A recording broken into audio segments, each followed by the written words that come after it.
प्रेम से कहियो शिव गुरु महाराज की जय हो, जय हो। निरंतर भैया की जय हो। नीलम दीदी की जय हो। आओ एक बेर फिर से अहाँ सबक बीच शिव चर्चा के माध्यम से एक भजन। अगल बगल में चर्चा होय छे नीक लागैया, अगल बगल में चर्चा होय छे नीक लागैया, हे यू नीक लागैया। देखी के अबियो सासू हमर की सब लागैया, देख के अबियो सासू हमर की सब लागैया। अगल बगल में चर्चा होय छे नीक लागैया, अगल बगल में चर्चा होय छे नीक लागैया। सासू देख के अबियो की सब चर्चा में लागैया, सासू जी से पूछ के अबियो की सब लागैया। फल लागैया, हे यो फूल लागैया, फल लागैया, हे यो फूल लागैया।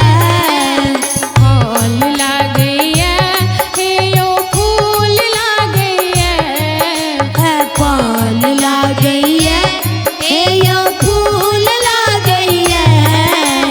देख के एलौं चर्चा में किछुओ ने लागैया, देख के लो चर्चा में तो किछ न लागैया।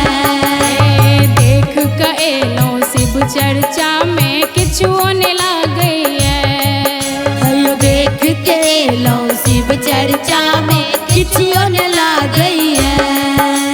झुमका दीदी के घर में शिव चर्चा होइया, शिशिया बहिन घर में शिव चर्चा होइया। देखी का आबू नंदी शिव चर्चा में की लगैया। देख के आबो नंदी जी शिव चर्चा में की लागैया। भांग लागैया, हे धतूर लागैया, भांग लागैया, हे धातुर लागैया। भांग लागैया, हे धतूर लागैया।